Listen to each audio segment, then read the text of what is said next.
Now let's go to diagonal spreads. Click on the diagonal main menu and you will see almost the same form as before, but with some additional inputs. Let's search for SPY again and look for diagonal spread on a call side. Let's skip those in the default value, and expiration difference should be 3. The strike difference is an additional field where you can set the strike difference because a diagonal spread have different strikes. Right now I can define the strike differences in here.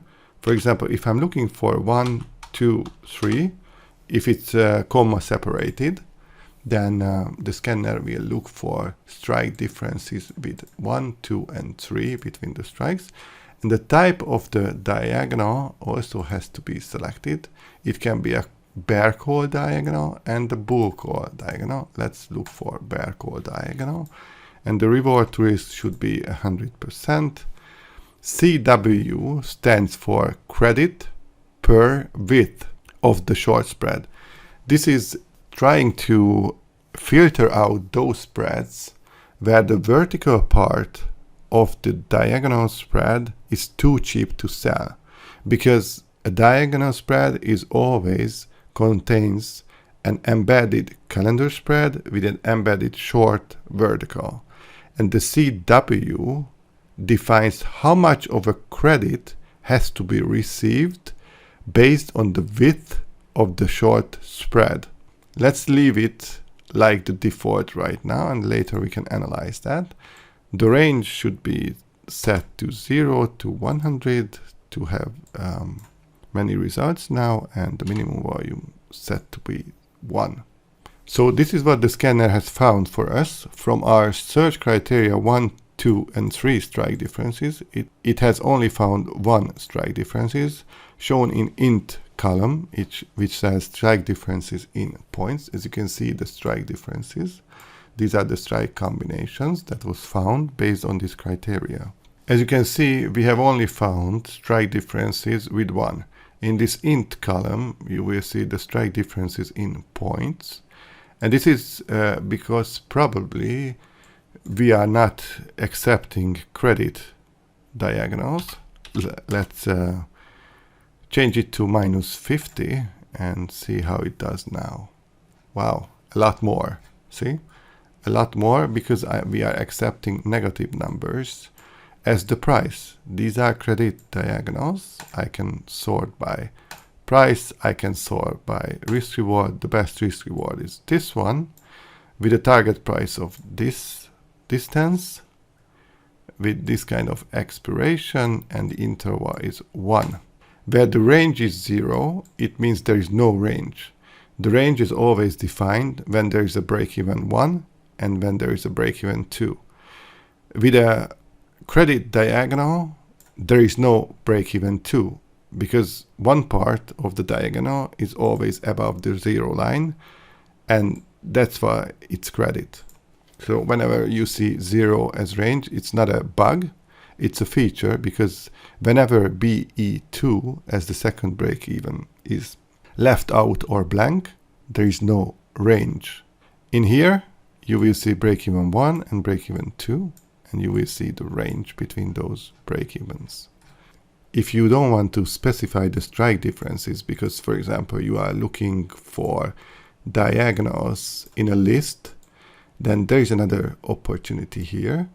I have developed that if you specify the strike difference as 0, it will show you all the combinations of strike differences that meet these criteria.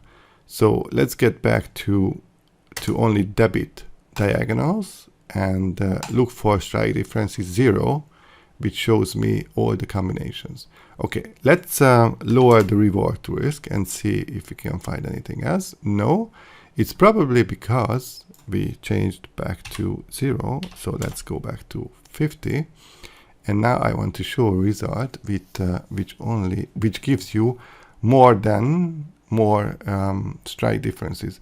You can see 1, 2, you can see 4, 5, you can see 9, 8. These are all based on the upper conditions. So for example, if I'm only looking for 200 percentage point reward to risk, which intervals will meet this criteria? Only one. If I'm only looking for 100 or above, let's see which meets my criteria. There are different ones with 2 intervals. So these strike differences are 2, 1, 1, 2. Let's see if we have something else in here. No, these are only 1 and 2s. You can see the strike differences were not defined, because if you set 0 in here, it tells NinjaSpread to look for all the combinations without being specific. Talking about CW, the higher the number is, the more you get as a credit in terms of the width of the credit spread embedded in the diagonal spread. Usually, the higher the target delta is, the higher CW you get, because the closer you go to the money, which means the higher the target delta is, the higher CW you get, because the vertical spread embedded in the diagonal spread has higher credit by shorting it.